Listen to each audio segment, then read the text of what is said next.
पालकमंत्री पदाच्या मुद्द्यावरून महायुतीतले विसंवाद समोर आलेले आहेत। आरोप प्रत्यारोप या संदर्भातले समोर आलेले आहेत। जाणून घेऊया त्याबाबत बातम्या। ठाकरेंना संपवून शिंदेंना आणलं, शिंदेंना संपवून नवीन उदय कुणाचा होणार? काही उदय दोन दगडावर हात मारून विजय वडेट्टीवार यांचा रोख नक्की कुणाकडे? चर्चा सुरू। संपली का? आणि त्यांना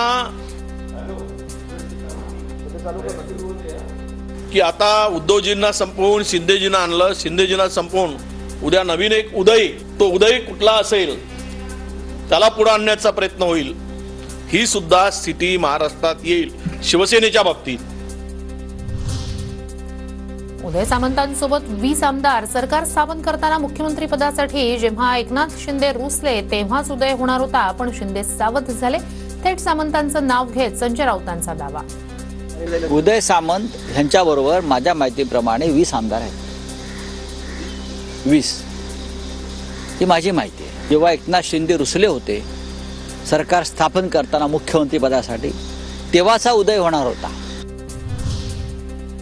शिंदे आणि माझे संबंध राजकारणापलीकडचे संजय राऊतांचं वक्तव्य केवळ बालिशपणा। शिंदे आणि माझ्यात कुणीही वाद निर्माण करू नये। वडेट्टीवार स्वतः भाजपमध्ये येण्यासाठी फडणवीसांना कितीदा भेटले याची आमच्याकडे माहिती आहे। संजय राऊत आणि वडेट्टीवार यांच्या दाव्यानंतर उदय सामंत यांचं दाऊसमधून प्रत्युत्तर। त्यावेळी संजय राऊत आणि विजय वडेट्टीवार यांनी केलं हे धादांत खोटं आहे। हे निषेध करण्यासारखं आहे, त्याचा मी निषेध करतो। आणि मी एकनाथ शिंदे साहेबांबरोबर होतो आणि भविष्यामध्ये ज्या ज्यावेळी त्यांना गरज लागेल त्यावेळी त्यांचा सहकारी म्हणून मी त्यांच्या सोबतच आहे। आणि अशा षडयंत्राला मी भीक घालत नाही आणि यामुळे आमच्या दोघांमध्ये गैरसमज देखील होणार नाहीत। कसला उदय होणार? तथ्यहीन बातम्या पसरवल्या जात आहेत। विजय वडेट्टीवार आणि राऊतांच्या सामंतांवरील दाव्यावर अजित पवार यांची प्रतिक्रिया।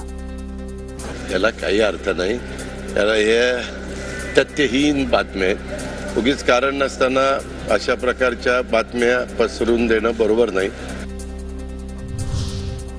उदय सामंत कोणत्याच एका पक्षाचे नाहीत, मात्र शिंदेंना जमले तितके आमदार उदय सामंत जोडू शकतील का ही शंका। उदय सामंत यांचं थेट नाव घेत सुषमा अंधारेंची टीका।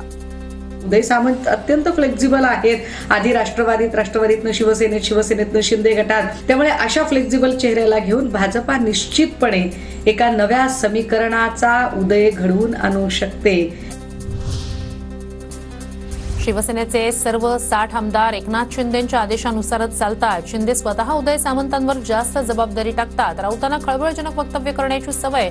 मंत्री संजय शिरसाट यांनी राऊत वडेट्टीवार यांचे दावे फेटाळले। जबाबदारी होती। 60 पैकी एकही आमदार शिंदे साहेबाच्या आदेशाविना काम करत नाही, हे मी तुम्हाला स्पष्टपणे सांगतो। एक डाऊटफुली नजरेने आम्ही पाहावं असं जर त्यांना काही वाटत असेल तर त्यांचा गोड गैरसमज आहे। महायुतीत पालकमंत्री पदावरून वाद होणं, बहुमताचा अनादर, आता फक्त खून आणि मारामाऱ्याच होणं बाकी आहे। पालकमंत्री पदावरून संजय राऊतांचा निशाणा।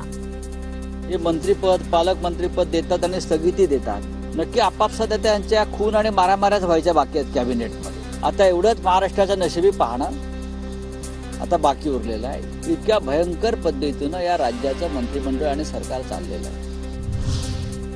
बीडचे पालकमंत्री झाले असते तर आनंद झाला असता, मात्र आता अजितदादा पालकमंत्री ते आम्हाला सहकार्य करतील। पालकमंत्री पदावरून पंकजा मुंडे यांची प्रतिक्रिया।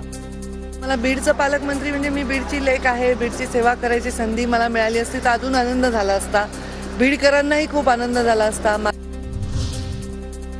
कोल्हापुरातील लोकांच्या मनातील पालकमंत्री मीच, हसन मुश्रीफ यांचं वक्तव्य। सहपालकमंत्री ही नवीन पद्धत सुरू झाली। मुंबईला गेल्यानंतर सहपालकमंत्री काय आहे हे समजून घेईन, मुश्रीफ यांची प्रतिक्रिया। कोल्हापूर जिल्ह्यातल्या लोकांच्या मनातला पालकमंत्री मीच आहे। हे सहपालकमंत्र्याची पद्धत नवीन झालेली आहे, हे खरं आहे। मी मुंबईला गेल्यानंतर हे सहपालकमंत्री म्हणजे काय आहे हे नक्की समजून घेईन।